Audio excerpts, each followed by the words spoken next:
Assalamu alaikum. Welcome to my first video. Let me introduce myself. My name is Fatima. I'm a Latina Muslima converted or reverted to Islam. I'm original from Peru, but I've been living in the US.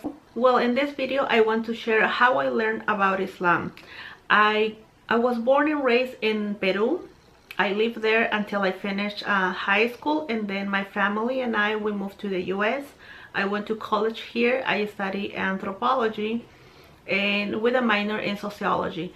So in these classes, usually we focus a lot on culture and also social issues in different countries, different cultures. And when learning about different cultures, you also learn about all the things that make part of culture, and one of them is religion. So we study a little bit of different religions, one of them being Islam.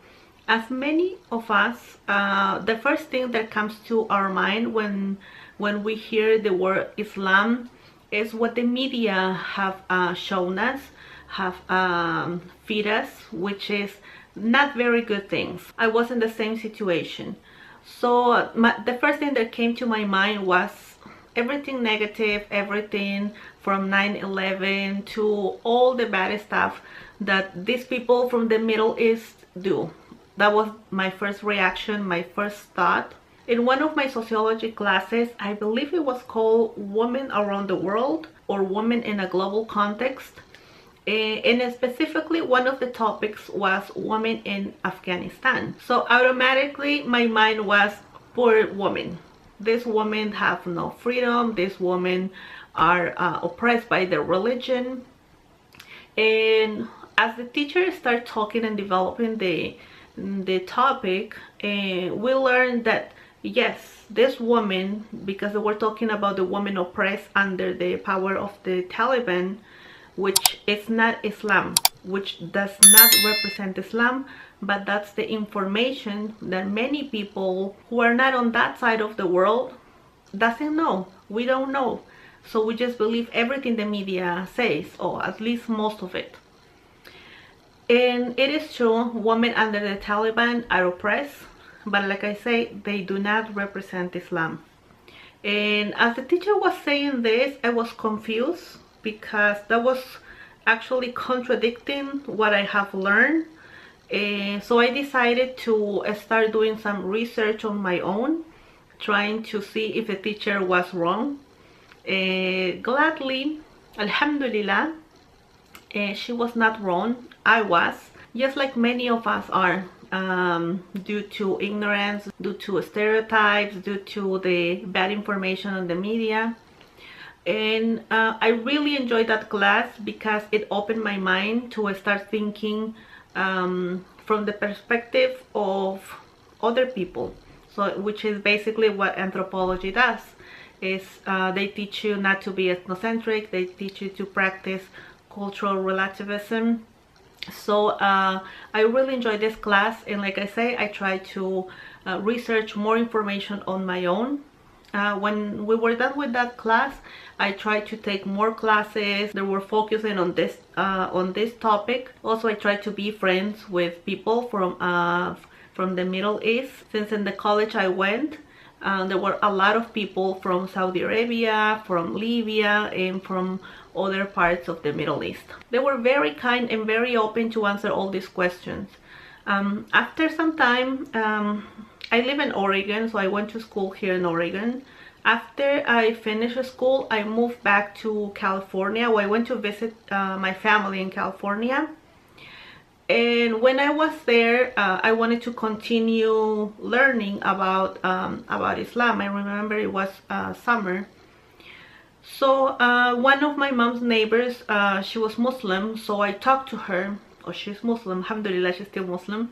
So I talked to her, and she invited me to go to the mosque. I told her that I want to keep learning about Islam, so she invited me to go to the mosque because she told me that she knows Islam, but not to the point to be able to explain everything to someone who's trying to learn. So she explained me just like the basics, and also the research I did. I was very interested in trying to learn more. So she took me to the mosque, and when I went there, the lady who was there told me that it was Ramadan. Alhamdulillah, it was Ramadan time. So she told me, if you want to come back in the night, we are going to break our fast, and you're welcome to break the fast with us. So I was like very curious. I knew about the pillars of Islam because I read, because my friends explained it to me, but I never lived that process, and I never been to a mosque. So I was very excited, very nervous. A lot of ideas came to my mind, crazy ideas. For example, thinking that what if they take me hostage? What if they don't let me go out of the mosque? But alhamdulillah, it was just my ideas in my mind. So they were very kind. I heard something the first time I went there. I heard something, it was like words with rhythm. It wasn't like music, but it has some rhythm. I did not understand the word, nothing. It was in Arabic, but I felt it in my heart. It felt good. It felt relaxing, and also something like, I don't know how I can explain it. It wasn't sadness, but it made my heart feeling something like a feeling of humbleness.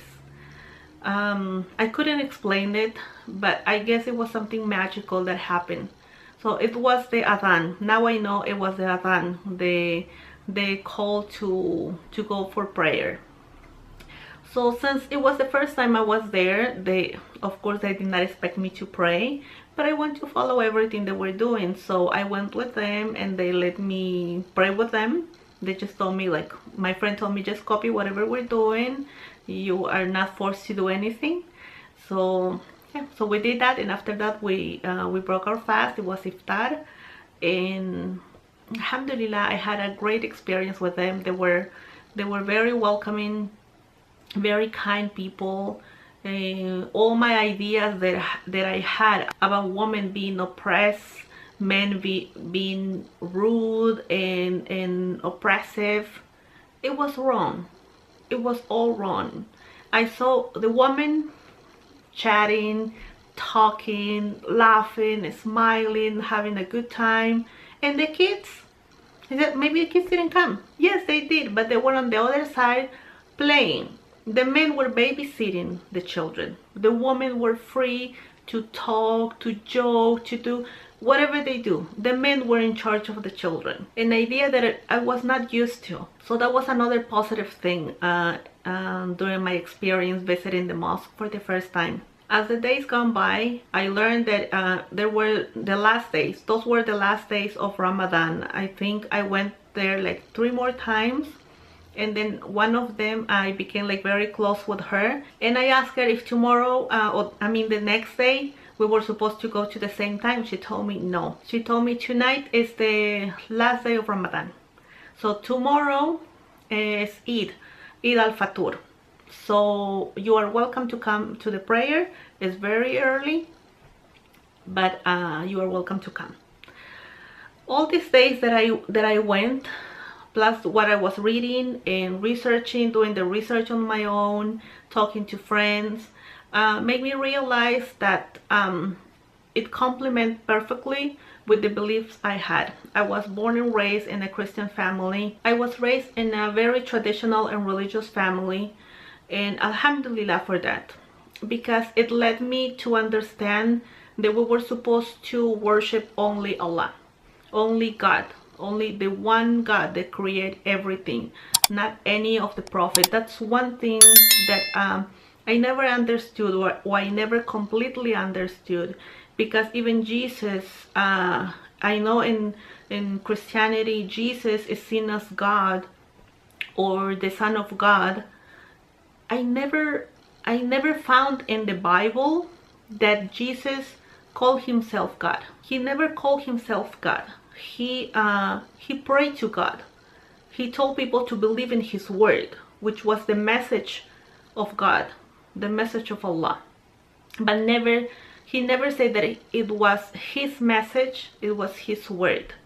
And I don't know where the confusion came with people that makes everything but alhamdulillah, it led me, all this thinking and the way I was raised led me to Islam. Alhamdulillah for that. So with all this in mind, in all these days that I have been spending time in the mosque with my friends, made me realize that I didn't need more time.